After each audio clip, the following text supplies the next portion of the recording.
Doctor ইউনূসের সঙ্গে রাজনৈতিক দলগুলোর বৈঠকের ফলাফল কি? বাংলাদেশের উদ্ভূত রাজনৈতিক পরিস্থিতি নিয়ে রাজনৈতিক দলগুলোর সঙ্গে 2 দিনব্যাপী বৈঠক করেন অন্তর্বর্তী সরকারের প্রধান উপদেষ্টা প্রফেসর ডক্টর মোহাম্মদ ইউনূস। 24 ও 25 মে রাষ্ট্রীয় অতিথি ভবন যমুনায় বিএনপি, বাংলাদেশ জামায়াতে ইসলামী, জাতীয় নাগরিক পার্টি, এনসিপি সহ অন্য দলগুলোর সঙ্গে আলাদাভাবে বৈঠক করেন তিনি। বৈঠকের প্রেক্ষাপট: বিভিন্ন বিষয়ে রাজনৈতিক দলগুলোর পাল্টাপাল্টি অবস্থান, ডিসেম্বরের মধ্যে সংসদ নির্বাচন নিয়ে সেনাপ্রধান জেনারেল ওয়াকারুজ্জামানের বক্তব্য, বিভিন্ন বিষয়ে তার সঙ্গে অন্তর্বর্তী সরকারের মতভিন্নতা, পাশাপাশি প্রধান উপদেষ্টার পদত্যাগের ভাবনা, সবকিছু মিলিয়ে দেশের রাজনীতিতে তৈরি হওয়া অস্থিরতার মধ্যে এ বৈঠক অনুষ্ঠিত হয়। বৈঠকের ফলাফল কি? বৈঠকের মূল উদ্দেশ্য ছিল দেশের বর্তমান রাজনৈতিক পরিস্থিতি, সংস্কার প্রক্রিয়া এবং আগামী জাতীয় সংসদ নির্বাচনের রোডম্যাপ নিয়ে আলোচনা। তবে বৈঠক শেষে কোনো সুনির্দিষ্ট সমাধান বা ঐকমত্যে পৌঁছানো যায়নি বলে প্রতীয়মান হয়।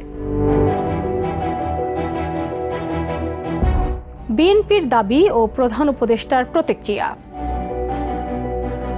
প্রধান উপদেষ্টার সঙ্গে আলোচনায় বিএনপি তাদের যেসব দাবি তুলে ধরে তার মধ্যে অন্যতম হল ডিসেম্বরের মধ্যে নির্বাচনের রোডম্যাপ ঘোষণা করা। পাশাপাশি জাতীয় নিরাপত্তা উপদেষ্টা খলিলুর রহমান ও 2 ছাত্র উপদেষ্টা আসিফ মাহমুদ এবং মাহফুজ আলমের পদত্যাগ চায় তারা। বিএনপি জোর দিয়ে বলে যে সংস্কার ও বিচার প্রক্রিয়া নির্বাচনের পরে চলমান রাখা যাবে, কিন্তু নির্বাচন বিলম্বিত করা যাবে না।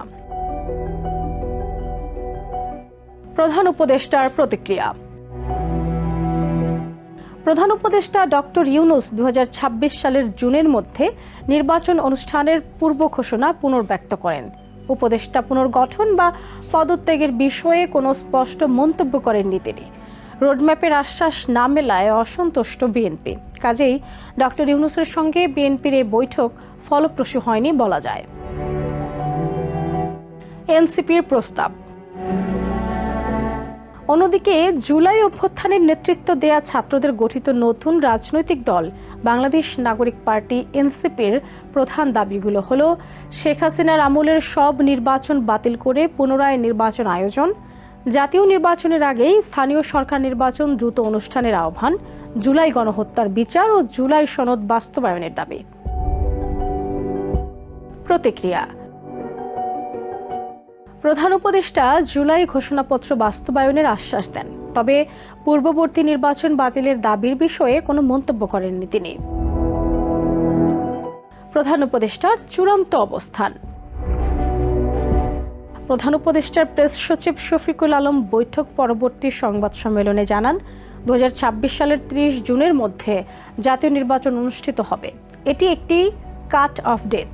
তিনি আরও জানান, রাজনৈতিক দলগুলো ডক্টর ইউনূসের নেতৃত্বে আস্থা প্রকাশ করেছে এবং পদত্যাগ না করার অনুরোধ জানিয়েছে। বৈঠকে কে জয়ী? ডক্টর ইউনূসের এই বৈঠকের মূল উদ্দেশ্য ছিল রাজনৈতিক অস্থিরতা কমানো, নির্বাচনের রোডম্যাপ নির্ধারণ এবং সংস্কার প্রক্রিয়া ত্বরান্বিত করা। তবে ফলাফল নিয়ে বিতর্ক রয়ে গেছে। কে এই বৈঠকে জয়ী হলো, সরকার নাকি রাজনৈতিক দলগুলো? রোডম্যাপের ব্যাপারে কোনো স্পষ্টতা নেই। বিএনপি ডিসেম্বরের মধ্যে নির্বাচন চাইলেও সরকার জুন পর্যন্ত সময় নিতে চায়। সরকারের অবস্থান আপাত জয়।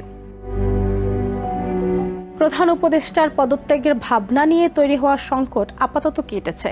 উপদেষ্টা পরিষদ একত্রিত হয়ে ডক্টর ইউনূসের নেতৃত্বে থাকার ঘোষণা দিয়েছে।